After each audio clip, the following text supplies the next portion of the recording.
भी देश में देखा है जो पद से हटने के बाद भी सुविधाओं से चिपके रहते हैं और उसी तरह से चिपके रहते हैं जैसे एक पतंगा रोशनी से चिपका रहता है। अरविंद केजरीवाल एक ईमानदार और सच्चे नेता है। उन्होंने तय किया है कि वो मुख्यमंत्री का आवास खाली कर देंगे, बावजूद इसके कि उनकी सुरक्षा को खाली हो जाएगा और इसका फैसला हुआ है।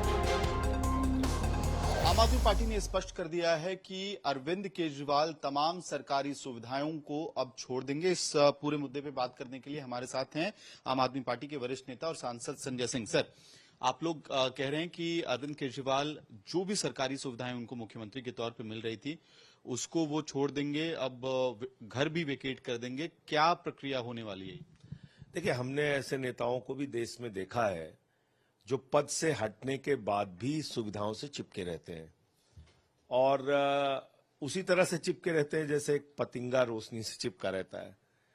अरविंद केजरीवाल एक ईमानदार और सच्चे नेता है। उन्होंने तय किया है कि वो मुख्यमंत्री का आवास खाली कर देंगे, बावजूद इसके कि उनकी सुरक्षा को खतरा है। आपको याद होगा एक बीजेपी सांसद के नेतृत्व में उनके घर पे हमला हुआ था जब उनके बूढ़े माँ बाप घर में थे। उनके ऊपर कई बार शारीरिक रूप से भी हमला हुआ है, लेकिन उनका ये मानना है और कहना है कि जब मैं खूंखार अपराधियों के बीच में 6 महीने तिहाड़ रहकर आ गया और ईश्वर ने हमारी रक्षा की, आगे भी ईश्वर हमारी रक्षा करेगा। अब तो दिल्ली की जनता की जिम्मेदारी है, दिल्ली के 2 करोड़ लोगों की जिम्मेदारी है। वो प्रचंड बहुमत के साथ अरविंद केजरीवाल जी को ईमानदारी का प्रमाण पत्र देकर दोबारा सीएम की कुर्सी पर बिठाएंगे, क्योंकि उनके नेता को साजिशों के तहत हटाया गया, साजिशों के तहत बदनाम किया गया, साजिशों के तहत इस्तीफा देने के लिए उनको मजबूर होना पड़ा। घर खाली करने के लिए, सरकारी आवास खाली करने के लिए कोई डेडलाइन भी तय की है आप लोगों ने कि 1 हफ्ते 2 हफ्ते के अंदर वो घर खाली? नहीं, अगले कुछ हफ्तों में घर खाली हो जाएगा और इसका फैसला हुआ है कि अगले कुछ हफ्तों में खाली कर देंगे। इसके साथ वो एक तरह से जेड प्रोटेक्टिव भी है, मुख्यमंत्री होने के अलावा जेड प्रोटेक्टिव भी हैं, तो क्या उस सिक्योरिटी का जो पूरा वर्कआउट है उसमें कोई बदलाव होने वाला है? अब ये तो केंद्र सरकार से पूछिए, उसका जवाब मैं कैसे दे सकता हूँ। राष्ट्रीय पार्टी के राष्ट्रीय कन्वीनर होने के तहत भी मेरे ख्याल से वो एंटाइटल्ड हैं कि सरकारी बंगला उनको मिले, तो क्या उसके लिए पहले से कोई अलॉटमेंट है या आप लोगों ने कोई एप्लीकेशन डाला है केंद्र सरकार को? देखिए, उसके बारे में विचार करेंगे। अभी पहले से तो कोई अलॉटमेंट नहीं है। राष्ट्रीय अध्यक्ष राष्ट्रीय पार्टी के जो होते हैं उनको आवास मिलता है, बात आपने ठीक कहा, लेकिन उसके बारे में विचार करेंगे। अभी इस पर कोई फैसला नहीं हुआ है। ठीक है सर, कल जब से आतिशी का नाम स्पष्ट हुआ है कि वो विधायक दल की नेता चुनी गई हैं, तब से ही बीजेपी उनको एक डमी सीएम के तौर पे पोस्टर बनाकर और हर जगह उनको डमी सीएम बतला रही है। आप लोगों का क्या इस पे रिस्पॉन्स है? देखिए, भाजपाई जो है वो मानसिक रूप से विक्षिप्त हो चुके हैं।